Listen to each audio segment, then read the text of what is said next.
Super prime time presented by doctor ortho Ayurvedic oil and capsules, जोड़ों के दर्द की बेजोड़ दवा। नमस्कार, TV9 भारतवर्ष में स्वागत है आपका। वक्त हो गया देखने का सुपर प्राइम टाइम, यानी अगले 1 घंटे तक लगातार देश दुनिया की तमाम बड़ी खबरें मेरे साथ। तो आइए करते हैं शुरुआत। लखनऊ से गिरफ्तार 2 संदिग्ध आतंकियों को आज कोर्ट में पेश किया गया। मिनहाज और मसीरुद्दीन उर्फ मुशीर को 14 दिनों की रिमांड पर भेज दिया गया है। ATS दोनों से पूछताछ कर रही है, पूरी साजिश के बारे में पता लगा रही है। TV9 भारतवर्ष की पड़ताल में दोनों संदिग्ध आतंकियों के बारे में बड़ी जानकारी जुटी है। पता चला है कि मिनहाज के घर पर अक्सर कश्मीर से संदिग्ध युवक आते थे। कपड़े और ड्राई फ्रूट बेचने वाले कश्मीरी युवक भी मिनहाज के घर पर रुकते थे। मिनहाज की गाड़ी भी रात में निकलती थी। 6 महीनों में गाड़ी का टायर बदलता था और अपनी गाड़ियों में हमेशा पुराने टायर लगाता था। मिनहाज और उसके साथियों के पाकिस्तान कनेक्शन के बारे में भी चौंकाने वाली जानकारी मिली है। पड़ताल में पता चला है कि टेरर के 3 सेंटर थे और टारगेट 4। हम आपको बताते हैं कि मिनहाज को ISI से जुड़ने वाली कितनी कड़ियां हैं और इनके प्लान क्या थे।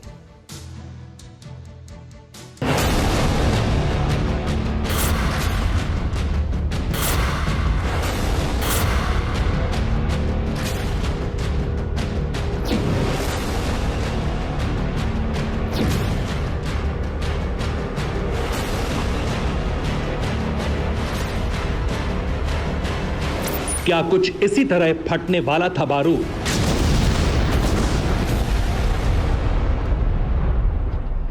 क्या 15 अगस्त से पहले कमोबेश ऐसा ही आतंकी हमला होने वाला था?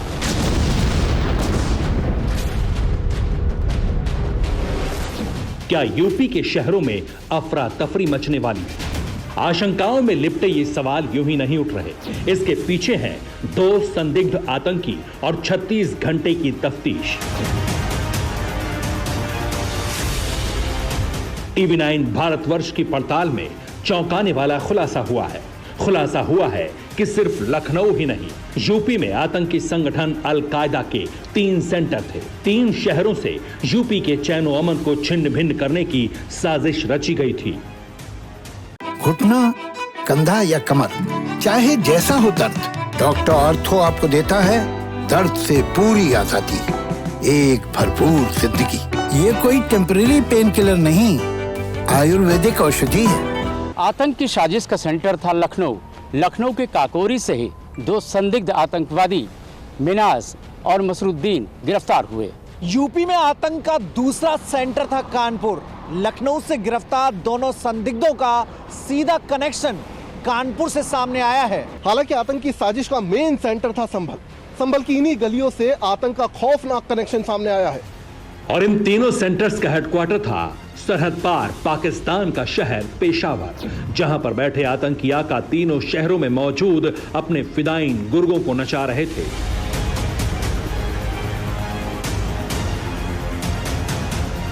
लखनऊ से गिरफ्तार दोनों संदिग्ध आतंकी मिनहाज और मसरुद्दीन को कोर्ट में पेश किया गया। दोनों को 14 दिन की रिमांड पर भेजा गया है। दोनों से पूछताछ में बेहद अहम जानकारियां मिली हैं। पड़ताल में पता चला है कि लखनऊ में धमाके की साजिश रची गई थी।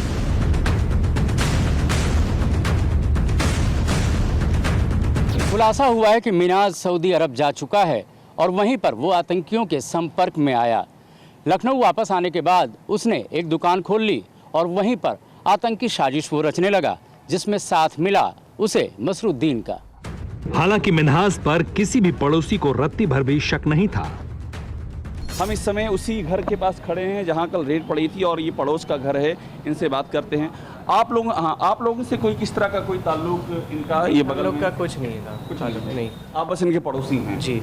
अच्छा, कब से आप लोग यहाँ रहते आ रहे हैं? हम लोग 2006-7 से रह रहे हैं। हाँ। और ये मिनहास और सिराज इनके फादर? जी, इनके फादर। और मिनहास इनका बेटा? जी। अच्छा, तो इनको आप लोगों ने कभी कोई मुलाकात, बातचीत, राब्ता? नहीं, बहुत कम। मिनाज से तो बहुत कम होती थी। बस हम लोग अपना काम धाम में रहते थे, इन लोग अपना काम धाम में। बहुत कम हम लोग के रहता था। कितने साल से आप यहाँ रहते आ रहे हैं? 10-12 साल हो गए हम लोग को। ये लोग कब से रहते आ रहे हैं? इन लोग पहले से रह रहे हैं यहाँ पे। पहले कुछ जानकारी थी? करते क्या? ये नूशी एम्पोरियम का बोर्ड लगा है यहाँ पर। दुकान थी इनकी यहाँ पे। किस चीज़ की दुकान थी? कॉस्मेटिक की। अच्छा। उसमें कौन बैठता था? यही मिनहाज बैठते थे। मिनहाज अपनी दुकान करते थे यहाँ पर। बट आपसे कोई बातचीत वगैरह नहीं होती थी। एक बात बस मैं समझना चाहूँगा कि मिन्हास का, चूंकि आप लोग मिलते रहोगे, एकदम पड़ोसी हैं, ये दीवार से सटा ही उनका घर है, तो बातचीत से कभी कुछ कोई बिल्कुल भी नहीं है, 1% का भी नहीं था कि कभी अगर बातचीत होती थी, किस तरह की बातचीत होती थी? कभी अगर कभी बात ना है। रात में ये आते थे, जब भी कभी हम दूध लेने निकले तो मुलाकात हुई, बस हाय हेलो कैसे हो, ठीक है, हम लोग चले गए। और इनके जो फादर है वो तो बुजुर्ग हैं, उनके बारे में कुछ? अच्छे पर्सन है, रिटायर्ड ऑफिसर थे। अच्छा, नौकरी में थे? जी, गवर्नमेंट सर्वेंट थे और अच्छी पोस्ट पे भी थे, ऐसा नहीं कि हवा ही थे, पढ़े लिखे और काफ़ी अच्छी पोस्ट पे थे जी। मैथमेटिशियन है, फादर मैथमेटिशियन। मिन्हास के घर के बगल में ये गैराज है। ये गैराज उन्नाव के रहने वाले शाहिद का है। इस गैराज में न सिर्फ मिन्हास का आना जाना था, बल्कि आशंका है कि यहीं बैठकर मिन्हास साजिश रच रहा था। मिन्हास की गिरफ्तारी के बाद शाहिद फरार है। हालांकि शाहिद की बीवी मिन्हास को मासूम और शाहिद को बेगुनाह बता रही है। हमारे साथ में ये एक लेडीज हैं जिनका ये गैराज है। एक अहम बात आप जानना चाहेंगे, ये गैराज आपका है, ये गैराज के बारे में बड़ी चर्चाएं कल से उठ रही हैं कि इस गैराज का मिन्हास अहमद से कोई संबंध नहीं, पुलिस पकड़ कुछ नहीं है, पुलिस वालों ने तो कुछ भी नहीं कहा, ये तो सब मीडिया कह रही है। ये गैराज आपका गैराज है? हाँ मेरा है गैराज, लेकिन इस गैराज से इससे कोई मतलब नहीं। आपकी अपनी गाड़ियाँ इसमें खड़ी? हमारी अपनी गाड़ी खड़ी हुई है उसमें, और किसी की गाड़ी नहीं है। ATS आई थी आपके यहाँ कल? नहीं, हमारे घर के अंदर नहीं आई, बाहर दरवाजे पे उन्होंने सब पूरा सील किया। आपका ये गैराज इसको सील विल नहीं किया है? नहीं, इसको सील नहीं किया है। अच्छा, और मिन्हास अहमद से कभी कोई बातचीत आपकी हुई है? बहुत सीधा लड़का था, कुछ भी नहीं, वो अपने काम ही से काम रखता था, ऐसी कोई बात नहीं। ये जो गैराज है, ये कहा जा रहा किसी शाहिद का गैराज है, ये नाम सामने आया है। नहीं, लेकिन वो पुलिस वालों ने कोई ऐसा नहीं कहा, हम उनकी रिस्पेक्ट करते नहीं। उन्होंने जो सही बात है वो बोली, ये मीडिया वाले सब कह रहे हैं, उल्टी सीधी बातें कर रहे हैं। गैराज शाहिद का है, लेकिन ऐसी कोई बात नहीं? नहीं, ऐसी कोई बात नहीं है। अच्छा, और शाहिद कहाँ पर हैं? शायद हैं, काम से गए हैं जरा सा। वो काम से गए हैं जी। उनका इससे कोई ताल्लुक नहीं है? नहीं, कोई ताल्लुक नहीं है। सब भैया हम लोग बहुत ही सीधे साधे लोग हैं, बहुत सीधे साधे लोग। हम लोग खुद देश के लिए अपनी जान देने वालों में से, देश के लिए कुछ गलत नहीं करने वालों में से हम लोग। कुछ शाहिद से भी पूछताछ की है क्या ATS? कुछ नहीं, कोई बहुत पूछताछ आपसे पूछा उनके बारे में? नहीं, कुछ भी नहीं पूछा हमसे, किसी से कोई बातचीत नहीं है किसी से। आपका नाम क्या है? हमारी रजिया नाम है। आपके ये हस्बैंड हैं शायद? जी। तो हमने ये गैराज की जो मालकिन हैं रजिया, उनसे बात की है। शाहिद की अहलिया हैं, शाहिद की पत्नी है, और ये देखिए वो गैराज है। गैराज से फर्स्ट हैंड गवाही आपको TV9 पे हम दिखा रहे हैं। इसी गैराज को लेकर के जो चर्चाएं थी, इस गैराज पे छानबीन की बात भी सामने आई थी। तो जो शाहिद की अहलिया हैं उन्होंने जानकारी दी है और ये बताया है शाहिद किसी काम से गए हुए हैं, और उन्होंने मिन्हास के बारे में भी बताया है। मिन्हास से उनका मिन्हास के बारे में उनका क्या सोचना है, ये अहम जानकारी आपको हम इस गैराज के बारे में दे रहे हैं। हालांकि शाहिद की फरारी कई सवाल खड़े करती है, लेकिन सबसे बड़ा सवाल उन दस्तावेजों के आधार पर है जो मिन्हास के घर से बरामद हुए हैं। ATS की टीम को कई नक्शे मिले हैं। ये नक्शे राम मंदिर के आसपास के हैं। काशी और मथुरा मंदिर के नक्शे मिले हैं। गोरखपुर का एक नक्शा भी बरामद किया गया है। टेलीग्राम और व्हाट्सएप चैट भी ATS के हाथ लगी है। नक्शों में अलग अलग पॉइंट से निशान लगाए गए हैं, जिससे पता चलता है कि यूपी के 4 शहर आतंकियों के टारगेट पर थे। ये चारों शहर हिंदुओं की धर्मस्थली हैं। आतंकियों का मेन टारगेट अयोध्या था। अयोध्या में मंदिर के आसपास ब्लास्ट करने की साजिश हो सकती थी। आतंकियों का दूसरा टारगेट काशी हो सकती थी। नक्शों और दस्तावेजों के हिसाब से बाबा विश्वनाथ मंदिर के आसपास आतंकी हमला कर सकते थे। यूपी में दहशतगर्दों का तीसरा टारगेट मथुरा था। श्री कृष्ण मंदिर के आसपास भीड़ की वजह से ये आतंकियों का सॉफ्ट टारगेट हो सकता था, जबकि टारगेट नंबर 4 था गोरखपुर। गोरखपुर का गोरक्षधाम मंदिर भी आतंकियों के निशाने पर हो सकता था। सूत्रों की माने तो 4 शहरों को दहलाने के लिए बड़े स्तर पर साजिश रची जा रही थी। कोई भी स्लीपर सेल पकड़ा है, जैसे ये सेल पकड़ा है, तो ये सेल्स इंडिपेंडेंट होकर काम करते हैं। जो इनके हैंडलर्स होते हैं कहीं भी इनको स्लीपर सेल्स को जोड़ते नहीं है। तो ये हमारे लिए एक चैलेंज होता है। ATS इसको कर रही है, जांच पड़ताल कर रही है और देख रही है कि कहाँ किस तरह से जो है लोग किससे जुड़े हुए हैं। आज भी छापे पड़ रहे हैं, ये बताना उचित नहीं होगा कहाँ कहाँ पड़ रहे हैं, लेकिन जहाँ भी कोई संदिग्ध इनसे जुड़े हुए लोग होंगे तो उनको पकड़ा जाएगा। लखनऊ से गिरफ्तार दोनों संदिग्ध आतंकियों का कानपुर लिंक सामने आया है। बताया जा रहा है कि दोनों आतंकी अक्सर कानपुर जाते थे, वहीं से उन्होंने एक मोबाइल खरीदा था और अपने साथियों के साथ कानपुर में कई मीटिंग्स भी की थी। कानपुर में मिन्हाज और मसरुद्दीन उर्फ मुशीर के साथी के नाम का खुलासा नहीं हुआ, लेकिन बताया जा रहा है कि मिन्हाज और मुशीर के साथी ने कानपुर के कई लड़कों से उसकी मीटिंग करवाई थी। अपने नेटवर्क में कई और लड़कों को जोड़ने के मकसद से ये मीटिंग करवाई गई थी। एटीएस की टीम ने कानपुर से 4 संदिग्धों को हिरासत में भी लिया है। कानपुर के 12 लोगों से पूछताछ की गई है। इस खुलासे के बाद एटीएस की टीम ने कानपुर में डेरा डाल लिया है। पुलिस को हाई अलर्ट कर दिया गया है। रेलवे, बस स्टेशन, बाजारों और भीड़ भाड़ वाली जगहों पर पुलिस एक्टिव हो गई है।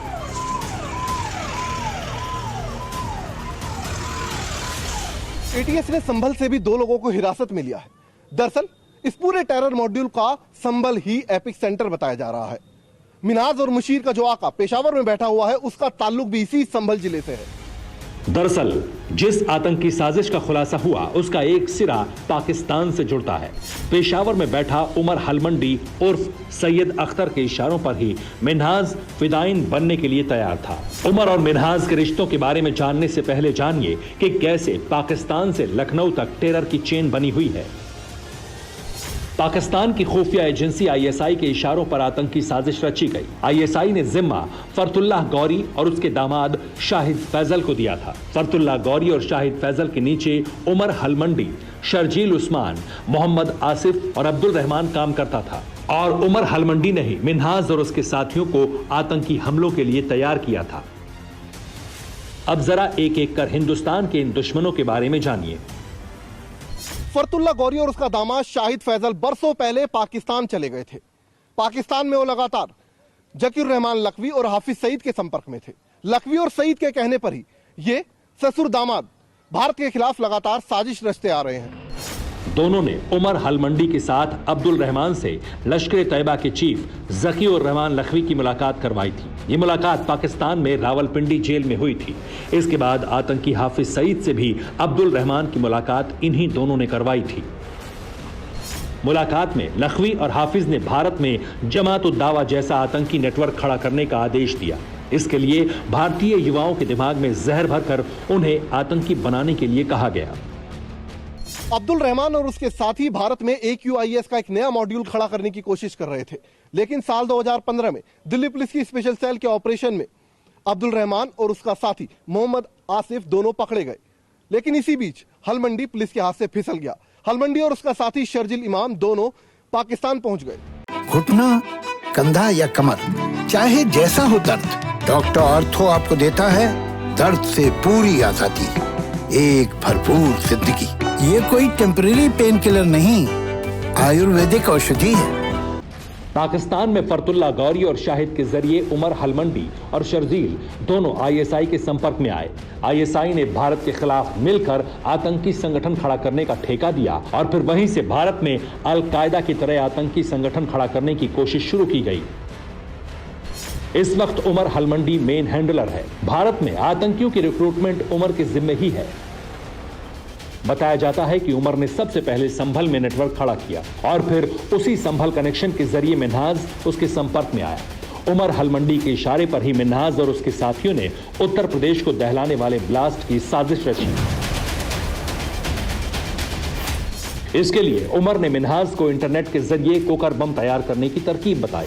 मिन्हाज ने कुकर बम बनाकर टेलीग्राम के जरिए उमर को धमाके के लिए तैयार होने की सूचना दी। यही मैसेज दोनों संदिग्धों के गले की फांस बन गया।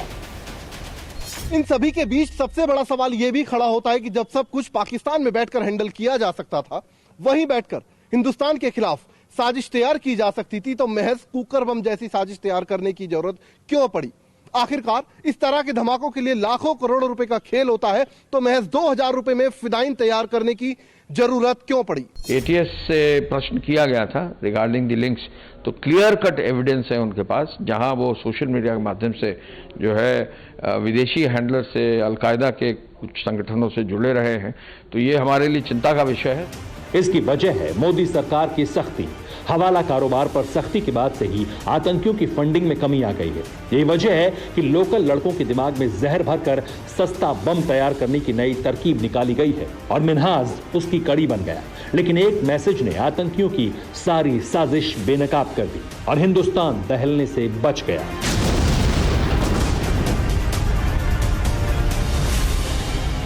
Bureau report TV9 Bharatvarsh.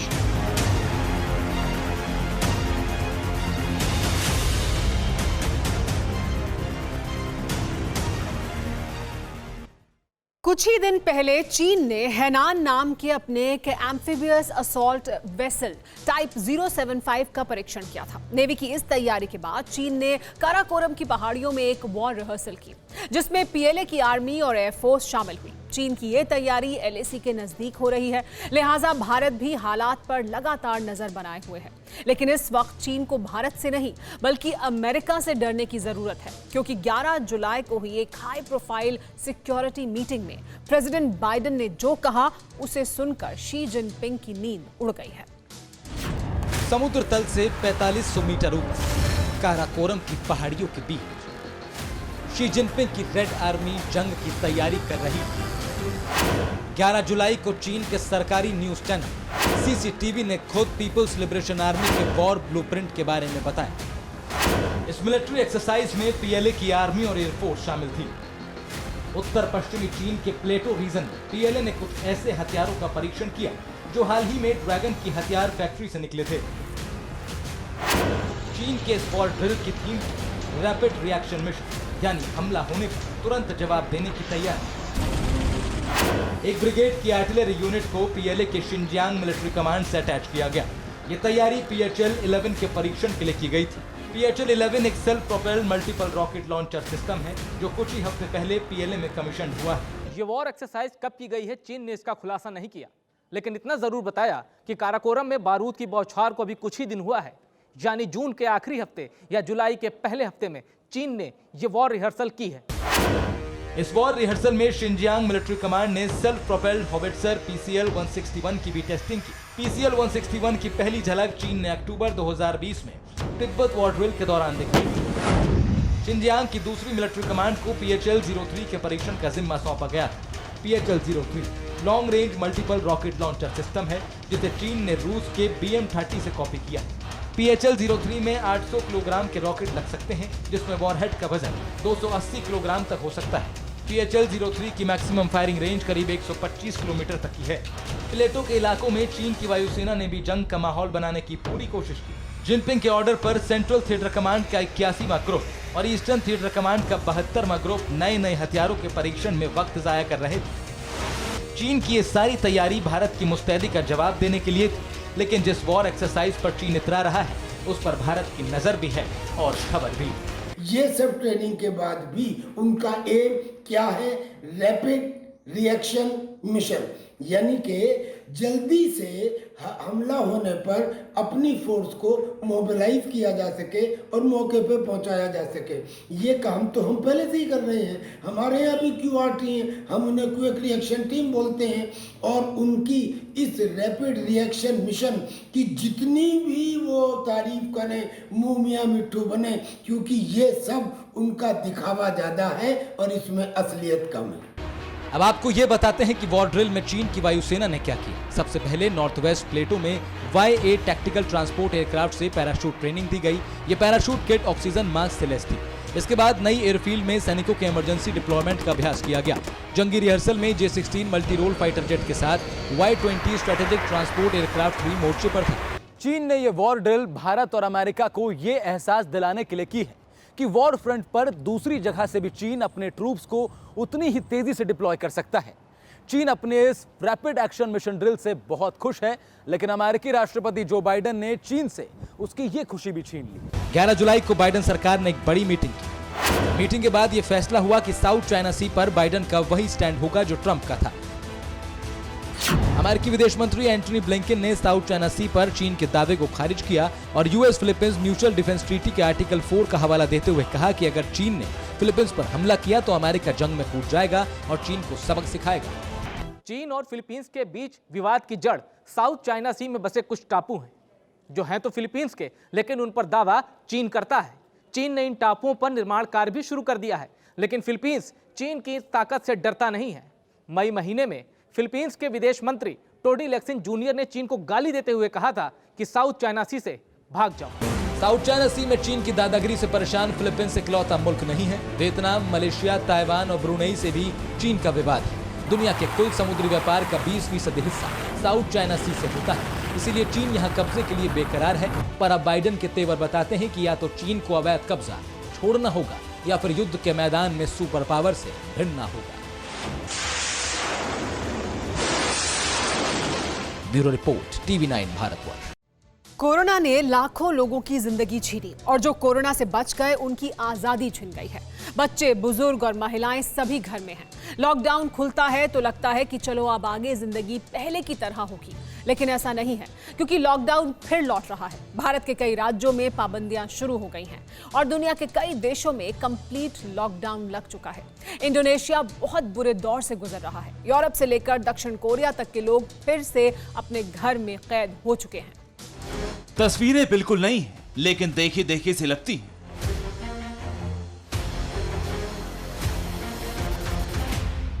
हालात बदतर हैं, लेकिन देखकर दिल पहले की तरह बेचैन नहीं होता।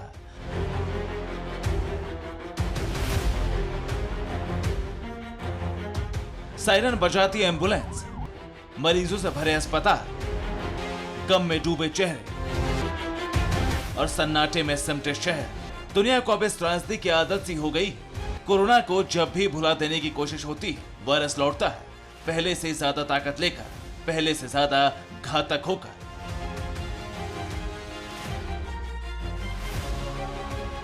संक्रमण का शिकंजा कसता जा रहा है और दुनिया फिर पाबंदियों में कसमसा रही।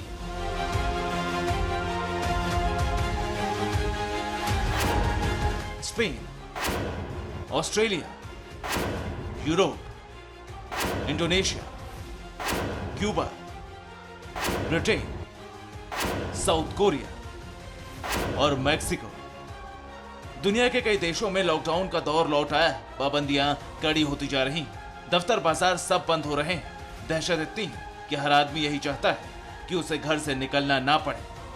घर से बाहर जाने का मतलब फिर कोरोना को घर में एंट्री देना बन चुका है, लेकिन लापरवाही का दौर थम नहीं रहा।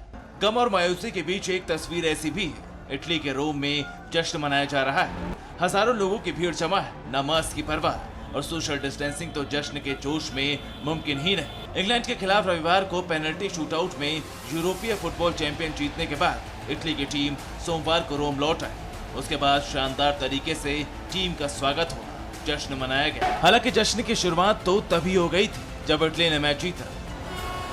कोई कार का हॉर्न बजा रहा था, कोई आतिशबाजी कर रहा था, लोग सड़क पर नाच रहे थे। इटली ने रविवार को पेनल्टी शूटआउट में इंग्लैंड को हराने के बाद 2006 के विश्व कप के बाद पहली बार कोई बड़ा टूर्नामेंट जीता है।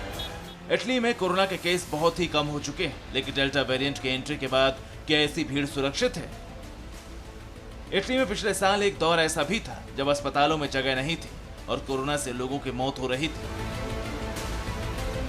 घुटना, कंधा या कमर, चाहे जैसा हो दर्द, डॉक्टर ऑर्थो आपको देता है दर्द से पूरी आजादी, एक भरपूर जिंदगी। ये कोई टेम्परेरी पेन किलर नहीं, आयुर्वेदिक औषधि है।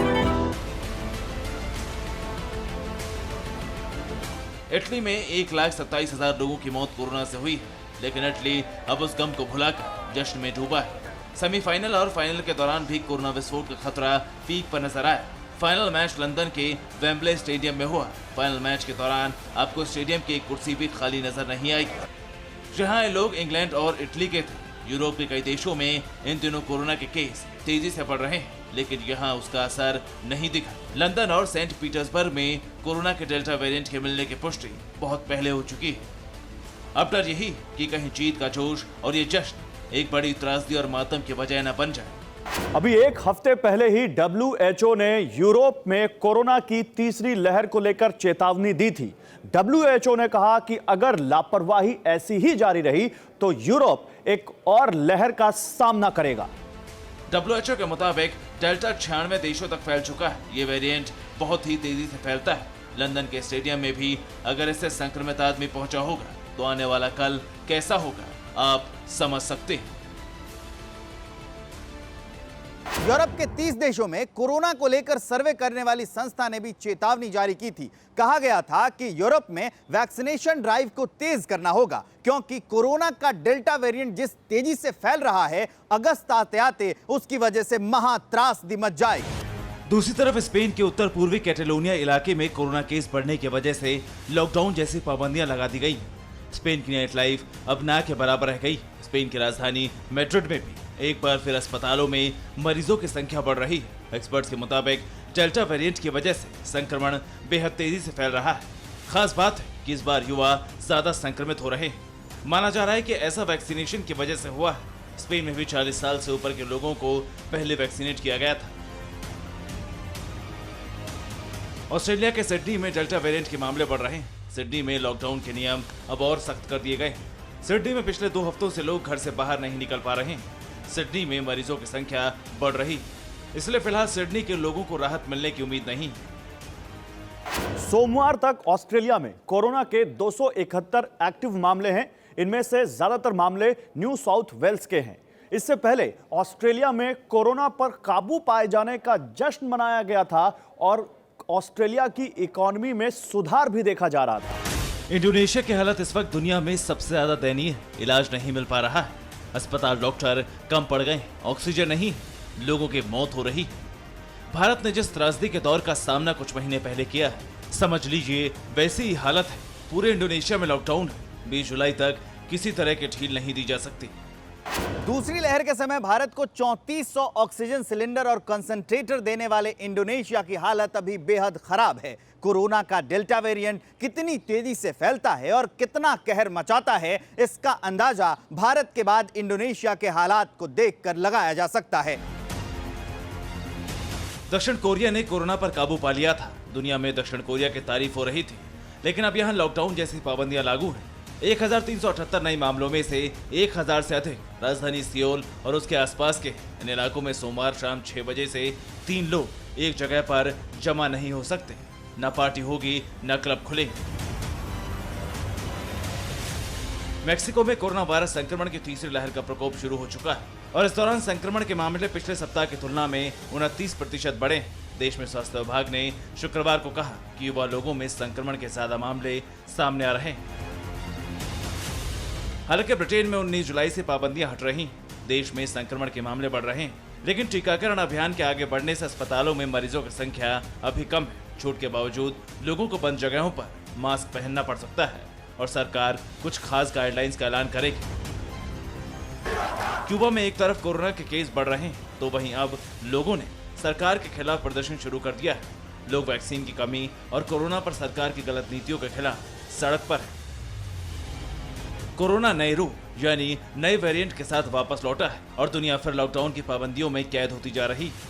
माना जा रहा है कि कोरोना के नए वेरिएंट की वजह से एक बार फिर दुनिया में लंबे लॉकडाउन का दौर रह सकता है। Bureau report, TV9 Bharatvarsh.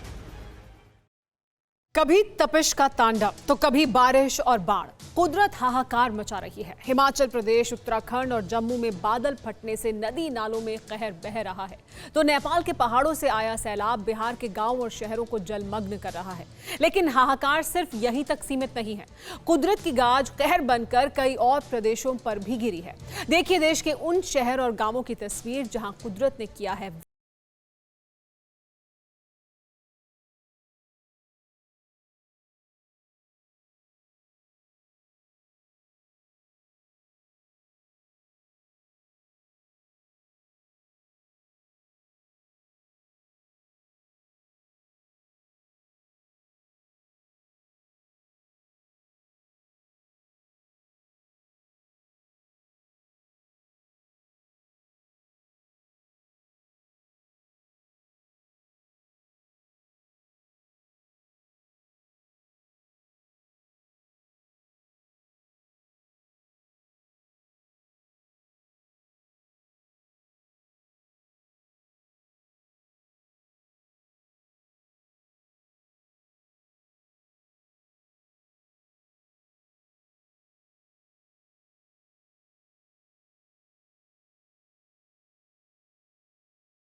एक एक तस्वीर देखिए पूरे विश्लेषण के साथ। यह हिमाचल प्रदेश के धर्मशाला की तस्वीर है, जहां बादल फटने से शहर के अंदर तक पानी घुस गया और जो जहां था वहीं थम गया। दरअसल बादल फटने की घटना रात के वक्त हुई। रात के अंधेरे में पानी शहर में घुसा, वो भी उस स्थिति में जब गर्मी से निजात पाने के लिए पर्यटकों ने सुबह धर्मशाला से भागसू नाग का रुख करने का फैसला किया था, लेकिन सारी तैयारियां धरी की धरी रह गई। शहर में घुसे सैलाब में गाड़ियां तिनकों की तरह बहने लगी। अब स्थिति यह है कि नदी नालों में आई बाढ़ के कारण धर्मशाला से लगे गांव तक भी हाहाकार मचा हुआ है। सबसे ज्यादा चौंकाने वाली तस्वीर धर्मशाला से लगे चेतरू गांव की है, जहां मांझी नदी में आई हाहाकारी बाढ़ ने न सिर्फ दुकानें बहाई बल्कि पेड़ तिनकों की तरह तैरने लगे। हालांकि इन हालातों को देखते हुए हिमाचल प्रदेश के मुख्यमंत्री ने आपात स्थिति से निपटने के निर्देश जारी कर दिए हैं। वैसे हमने सभी डिप्टी कमिश्नर को इस बात को के लिए तैयार कर दिया है कि बाढ़ या बादल फटने की घटना घटित होती है तो रेस्क्यू के लिए जो है वो अपने आप को जो है ऑपरेशन को प्रभावी ढंग से करने के लिए उसके लिए तैयारी रखें। अब इन तस्वीरों को देखिए, आपको जानकर हैरानी होगी कि ये वीडियो जम्मू कश्मीर के गांदरबल जिले का है, जहां बादल फटने की वजह से आई बाढ़ ने एक नया रिकॉर्ड बना दिया। हालात ये हैं कि सड़कें टूट गईं, रास्ते कट गए, रिहायशी इलाकों पर भी संकट मंडराने लगा। इसलिए प्रशासन ने तुरंत एक्शन लिया और पुलिस समेत एसडीआरएफ की टीम आम लोगों को राहत पहुंचाने की कोशिश में जुट गई।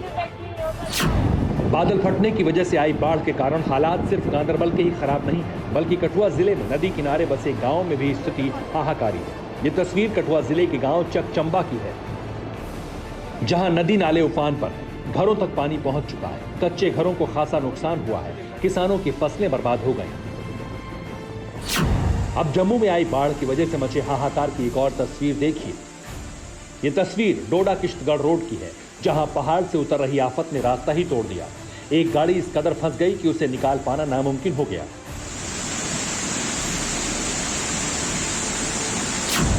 अब तक जिन तस्वीरों को आपने देखा वो बादल फटने के कारण बने हालातों की है, लेकिन ऐसे हालात सिर्फ पहाड़ी इलाकों के ही नहीं, मैदानी क्षेत्रों में भी तबाही बह रही है। इस तस्वीर को देखिए, ये वीडियो महाराष्ट्र के हिंगोली में बनाया गया है, जहां रविवार को जोरदार बारिश हुई और इसकी वजह से बाढ़ आ गई। बाढ़ के पानी के बीच वो किसान फंस गए जो अपनी सब्जियां बेचने के लिए निकले थे। हालांकि किसानों ने अपने आप को बचाने के लिए पेड़ का सहारा लिया और घंटों तक सब्र भी दिखाया। अब ये देखिए, यकीनन इन हालातों को देखकर आपको वेनिस शहर का ख्याल जरूर आया होगा, लेकिन ये बिहार का मुजफ्फरपुर है, जहां नेपाल से उतरे पानी ने कोसी नदी को विकराल रूप दे दिया और जिंदगी पानी के ऊपर तैरने लगी। मकान डूब गए, जो दिख रहे हैं वो सिर्फ ऊंची इमारतों के माले हैं। आवाजाही के साधन, बड़ी बड़ी गाड़ियां जलमग्न हैं और जो है वो वैकल्पिक व्यवस्था है, जिसे नदी के ऊपर आवाजाही आसान करने के लिए पानी में उतारा गया है। तो ये पानी का दरिया है और डूब के जाना है। डूबा तो सब कुछ हुआ है। यहाँ देखिए झोंपड़ियाँ डूबी हुई हैं। अगर सामने देखिए तो ये आदर्श थाना जो अहियापुर थाना है, वहाँ तक जाने के लिए आपको पानी में इस तरह से सिर्फ छत दिखाई देगा आपको। जो रास्ते में जितनी झोंपड़ियाँ हैं वो सब डूबी हुई हैं। जल समाधि लेने की स्थिति एक तरह से। मुजफ्फरपुर की तस्वीर देखने के बाद एक तस्वीर दरभंगा की भी देखते चलिए। इसमें हैरान करने वाली नहीं बल्कि हाहाकार मचा देने वाले जज्बात हैं। तस्वीर में जिस जगह को आप देख रहे हैं वो दरभंगा के केवटी प्रखंड का इलाका है, जिसका संपर्क सड़क मार्ग से पूरी तरह टूट गया। आम लोगों को जो मदद मिल पा रही है वो देवदूत बने एनडीआरएफ की टीम के जरिए मिल रही है, वरना इस गाँव का सड़क के जरिए संपर्क देश के दूसरे हिस्सों से कट गया है। नदी टूट जाने के कारण पानी एकाएक बहुत ज़्यादा हो गया है, जिसके कारण जो है कि यहाँ पर एनडीआरएफ टीम को सीओ साहब ने बुलाया और हम लोग जो है कि यहाँ पे काम कर रहे हैं।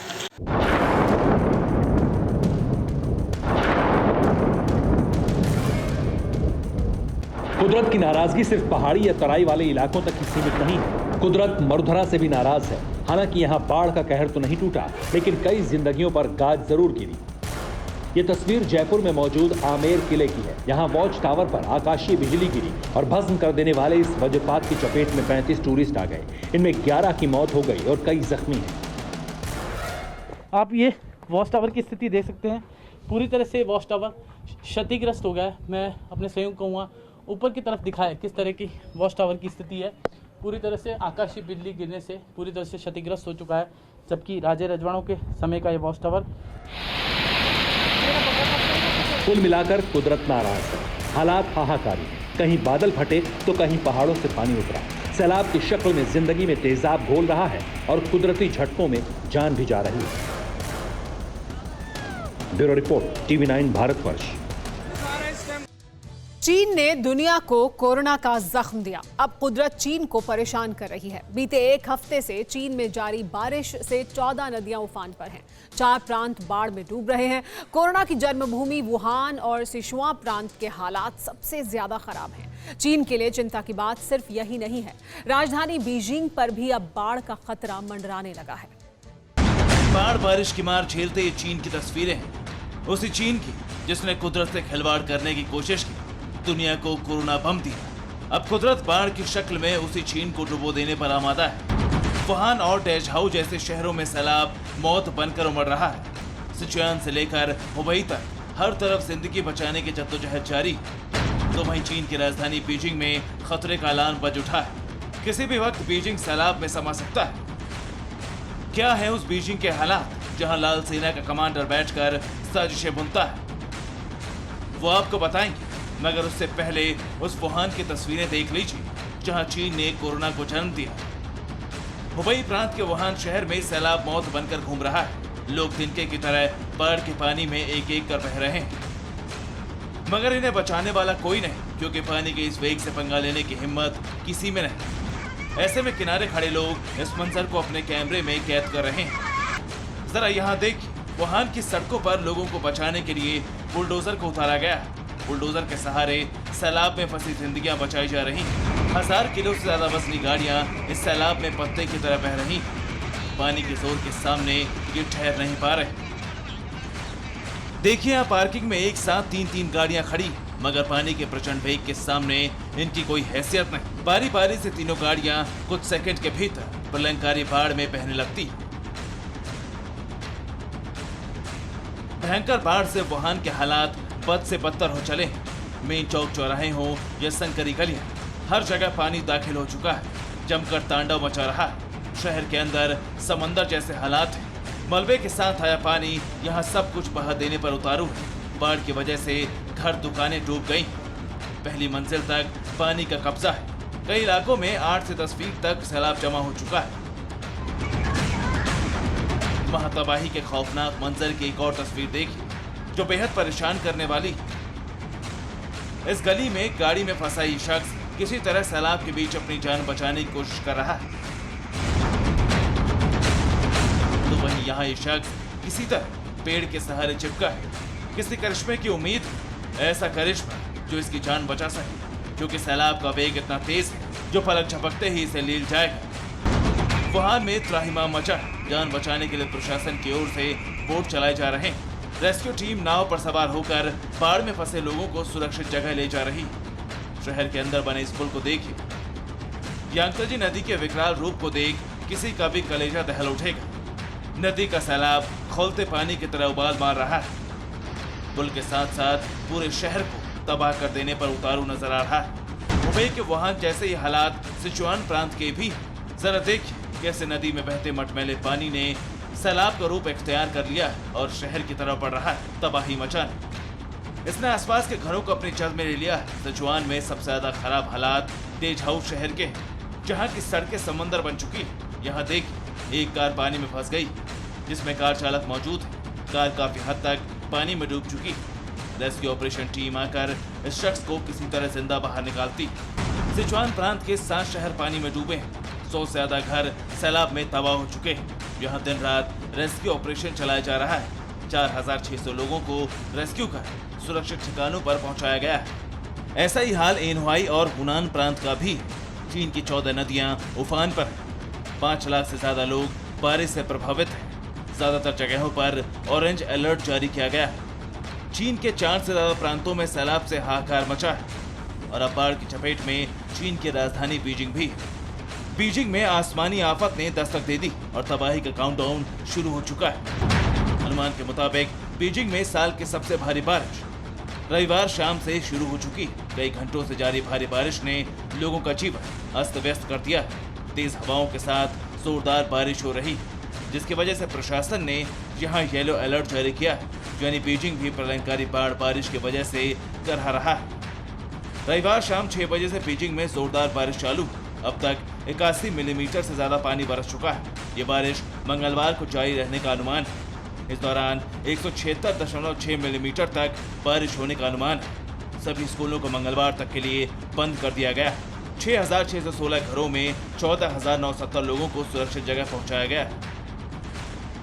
चीन में कहीं पानी मौत बनकर बरस रहा है तो कहीं सैलाब जिंदगियां ले रहा है। बाढ़ से चीन को भारी नुकसान हो रहा है। सिर्फ सिचुआन प्रांत में ही $274 मिलियन का नुकसान हो चुका है।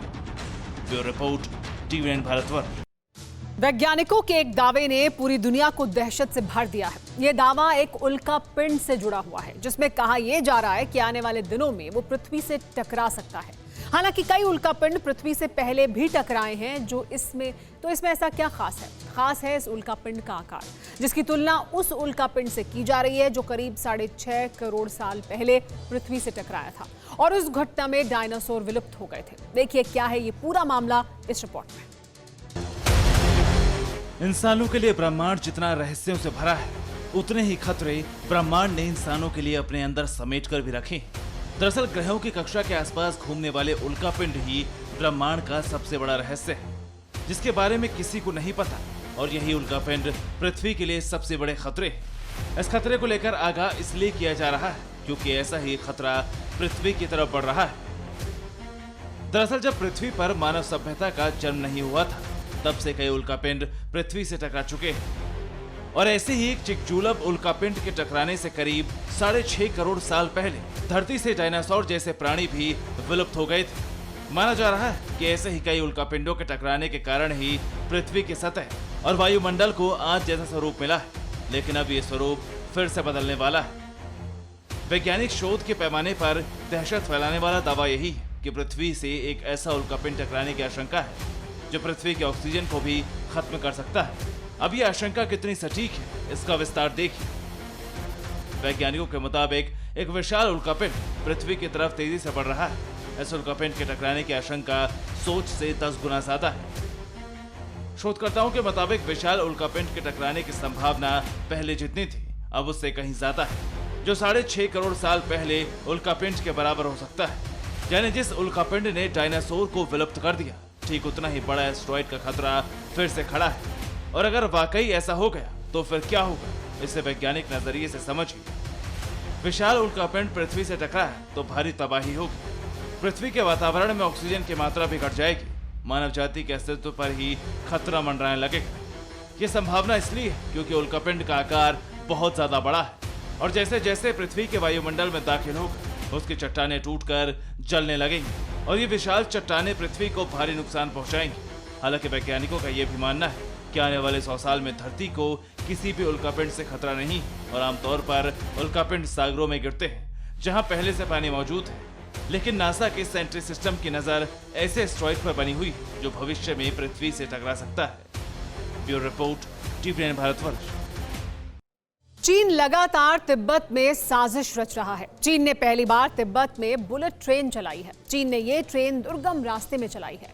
435 किलोमीटर लंबी लाइन के बीच 100 से ज्यादा ब्रिज हैं और 40 से ज्यादा सुरंग। पहाड़ियों के बीच जब पहली बार बुलेट ट्रेन दौड़ी तो माहौल क्या था, आप भी देखिए। तिब्बत में चीन की दखल का ये नया सबूत है। तिब्बत के पहाड़ों के बीच दौड़ने वाली ये पहली चाइनीज ट्रेन है जो कई टनल और ब्रिज को लांग रही है। दुर्गम रास्ते में भी चीन ने बुलेट ट्रेन चला दी। ये ट्रेन तिब्बत की प्रांतीय राजधानी ल्हासा और अरुणाचल प्रदेश की सीमा से सटे शहर नियंगची को जोड़ रही है।